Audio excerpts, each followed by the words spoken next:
Here we are back with some more Generation Wrestling in TW once this loads up. I guess it's not gonna load up then. There we go, it's finally loaded up on the screen. So yeah, Generation Wrestling here in TW, our 20th Generation Wrestling show, not a 20th show overall, but the 20th show with that name, Generation Wrestling, insert number here.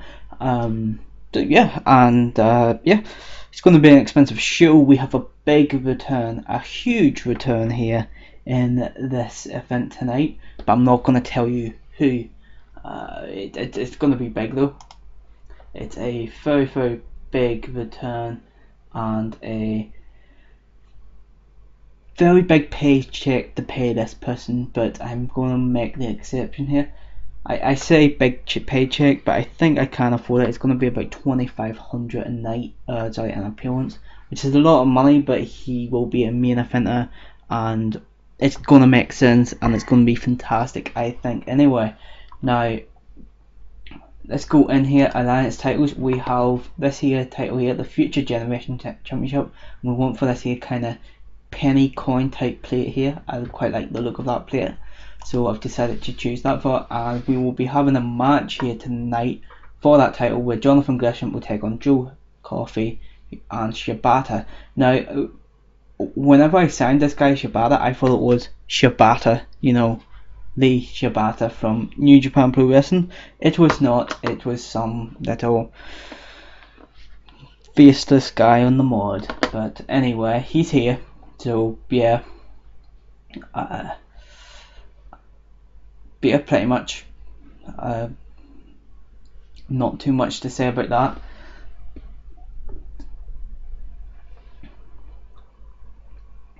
Titles will be on the line. Titles will be on the line tonight against the Stallions. Why? Because it's the 20th show. It's a big show. We're trying to make this into a big deal. Also, Tyson Dux will be challenging for Sami Callihan's Vancouver Championship. And the main event will be Kyle O'Reilly taking on Joe Hendry for two reasons. One, Joe Hendry has been at the company from the beginning, so I kind of thought that with this being the 20th show with that name, Generation Wrestling, I would hype it up more and have that sort of two of the original guys there. But also, if you think back to the start of the series, Joe Hendry feuded with someone. And Joe Hendry is also in a tag team which has not debuted yet with Kyle O'Reilly. So, but it's because of that person who Joe Hendry has feuded with in the past that he is in this match. That's one of the two big reasons there. So that might give you an indication to who is going to be returning tonight. That's all I'm going to say. Let's make sure it's in British Columbia. 285 fans is predicted to come. So yeah, let's just go ahead and get straight into it here. I'm really looking forward to this show tonight. I think that the ending is going to be good. So here we have a 48 rated video segment to open up the show, where we kind of show Kyle O'Reilly and Joe Hendry at the beginning of their careers in Generation Wrestling, and it kind of shows highlights of their 315 people, by the way, is here tonight.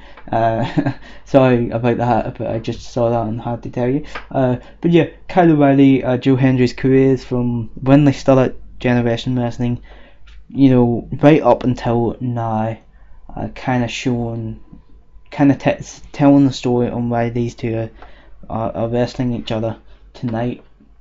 48 with video segment there. 48 video segment there. Not too bad at all. I'm happy enough with that. Let's go ahead into the first match though, where we have a match here which will determine the #1 contender for Emma's Women's Championship. Rhea O'Reilly and Cherry Bomb go one-on-one, as Cherry Bomb, in a decent match, wins this one by submission with an angle by Beauty in just under 8 minutes. 37 in-ring performance there by Rhea O'Reilly and a 36 by Cherry Bomb, and this match got the crowd hotter. So Cherry Bomb will challenge Emma later on tonight. And then we go into our next match here as Tyson Dux takes on Sami Callihan for the title for the Vancouver Championship, and in defense number 3 of his championship reign, Sami Callihan, in a bout that had good heat and decent wrestling, defeats Tyson Dukes in 16 minutes 33 seconds by pinfall with a Sami Driver. I was going to say driver there. 31 in-ring performance by Tyson Dukes, and a 60 for Sami Callihan. Very good indeed. 46 rated segment overall, not bad at all. Then we see a 52 rated segment here as Sami Callihan celebrates his big title win. When we go into our next match here, where the Stallions take on Yoke and Creed here, in a bout that had decent reaction from the crowd, but subpar wrestling. Yoke and Creed defeat the Stallions in 9 minutes 33 seconds when Nelson Creed is able to pick up a submission victory here against Tony Baroni. Yoke and Creed make defense number 5 of the Generation Tag Team run. Nelson Creed carried the match in terms of in-ring performance. 20 in-ring performance there for Tony Baroni, 24 for Alden Spencer, 38, not bad there for Nelson Creed, and a 24 for the King of Yoken. Artemis Spencer is improving in his technical skills.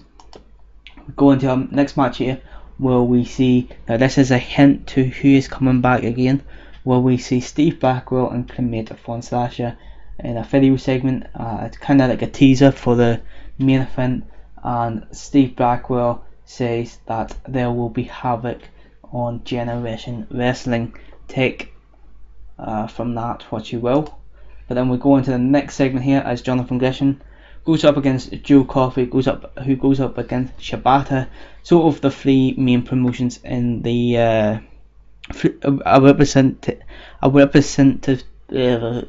someone representing each of the three main promotions in the Future Generation Wrestling Alliance, which is, apart from one, because there was one which is a full female roster. So yeah, we have one person from each of those promotions being represented here, and yeah, so in a bout that had, so that's why I chose, who I did choose, and of course I thought that was Shibata, but it wasn't.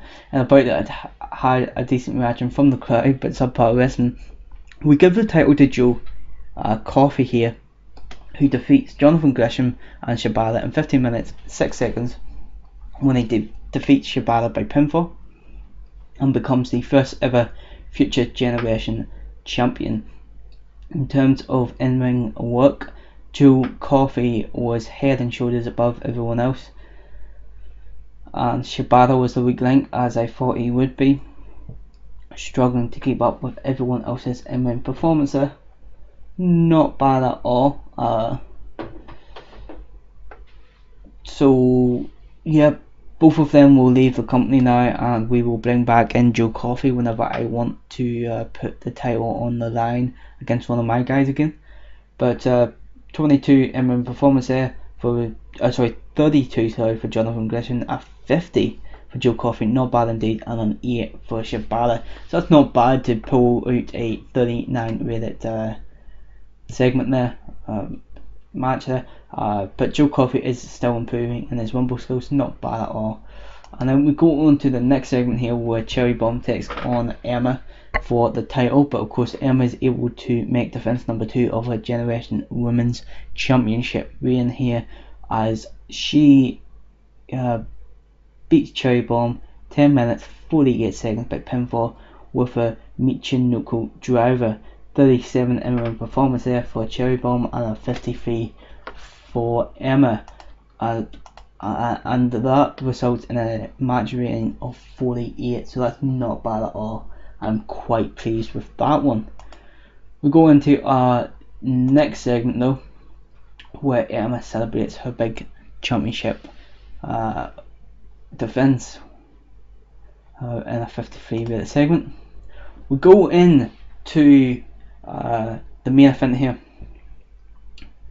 in a bout that had fantastic heat and decent wrestling. Kyle O'Reilly drew with Joe Hendry in 18 minutes 49 seconds because of a double disqualification. And during the match, we have a big return of Jimmy Havoc coming in and attacking both Kyle O'Reilly and Joe Hendry. Joe Hendry was off his game. The match deserved better colour commentary. Great performance for Kyle O'Reilly, really stood out, which he gets a 70 in-ring performance and a 36 for Joe Hendry.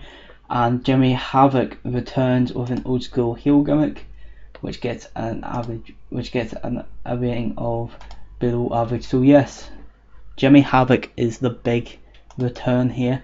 And in a 45 rated segment here to close off the show, Jimmy Havoc, Steve Blackwell and Cremator Von Thatcher, who make up our new stable, simply called Havoc, attack both Kyle O'Reilly and Joe Hendry to end the show and throw them out of the ring, you know, just smashing them against everything, smashing them against the guardrails, smashing them against the post. They rip apart the set, kind of do like that Nexus thing, you know, when the Nexus came, but you know, it's only 3 of them, so they gave him more ballast. Jimmy Havoc came out of this looking excellent. Steve Blackwell did not come out of this looking very good, as did Von Thatcher. Kyle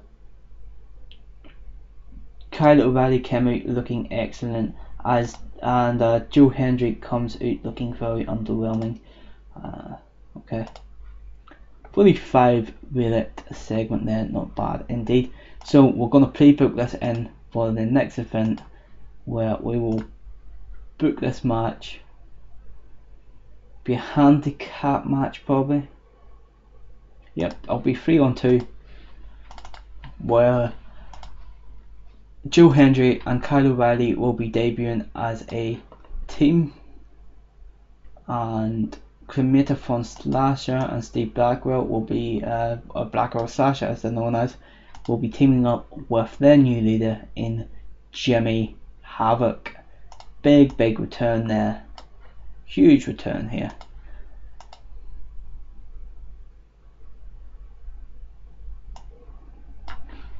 Versus Havoc. Let's see about there. And that is a big match to close off that show. And of course, as always, there is a story to be told there. So we end that show there with a 46 rated overall event rating there. And this show increased our popularity in 45 regions. Not bad indeed. So Kyle O'Reilly wasn't really happy with his booking, so we're going to point him as a good example, because at the end of the day he took it. Sami Callihan can be told that he done well, so complimented on a good performance. And Jimmy Havoc, he's back, so we'll give him a hug for coming back. Make that speech. Kyle O'Reilly was very happy. Sami Callihan was pleased, and Jimmy Havoc seemed pleased.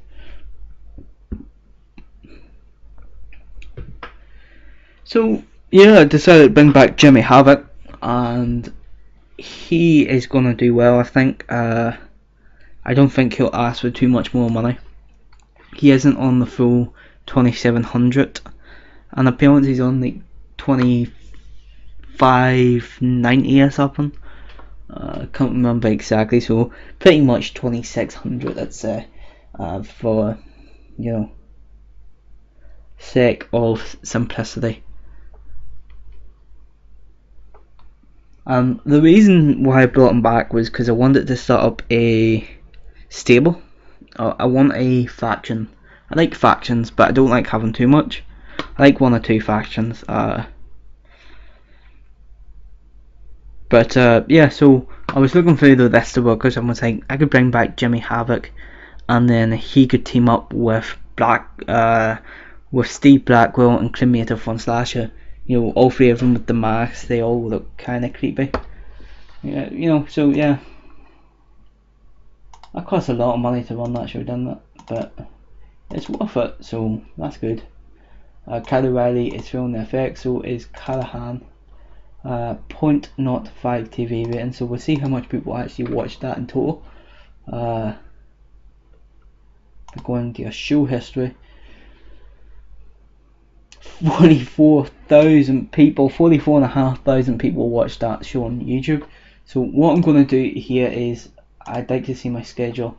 is my next event scheduled on, so that's scheduled 2 weeks away. So what I'm going to do is I'm going to add in another event, which will be Generation Wrestling 22.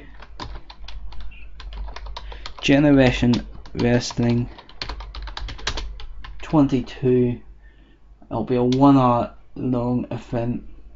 It'll be a special, and it will be in September. We'll do it for week 2 on the Sunday in September, and then that'll let us build up our money again. We can go ahead and save and exit that, and then we will, let's see.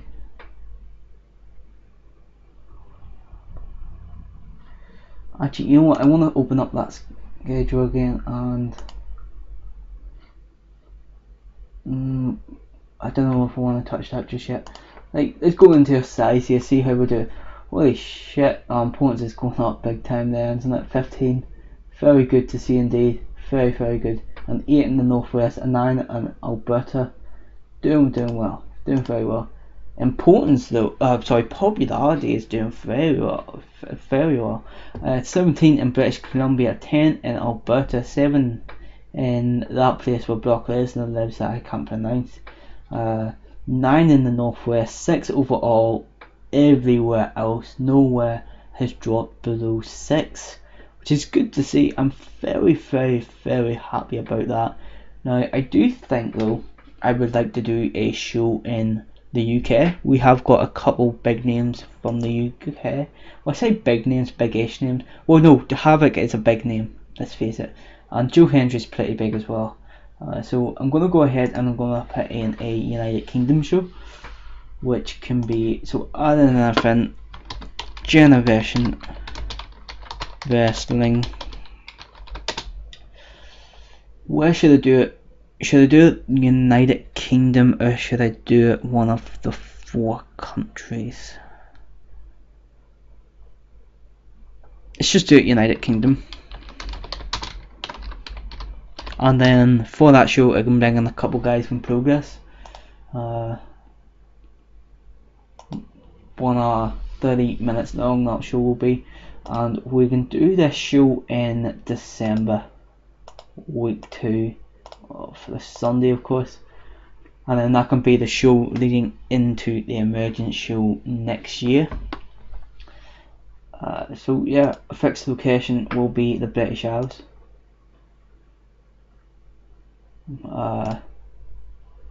It will be a special, but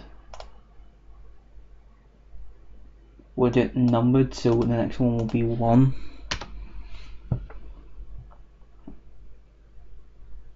Yeah. Save and exit. I'm happy enough for that now. So that means our next show will be in August, week 2. That is our next show, right? Yep, week 2 of August, next week. 2 seconds. Yep, that's a special one. Yeah, so we'll have Generation Wrestling 21 in week 2 of August. We'll leave it a month then until we do our next show, which will be the September show, which will be Generation Wrestling 22.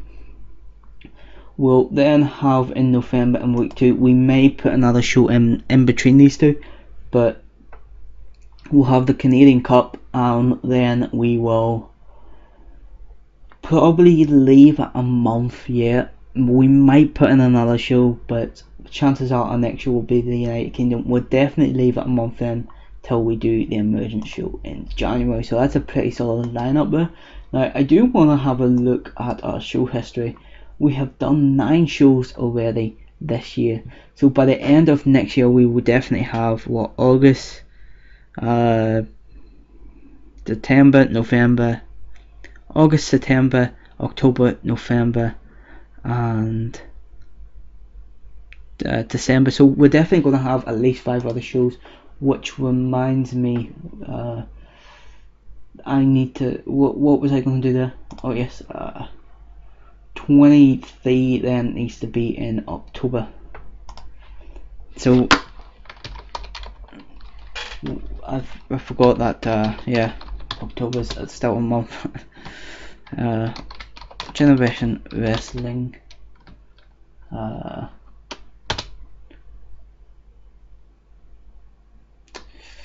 23. That will be a long show. It will be October week 2 of Sunday, and it can be a special.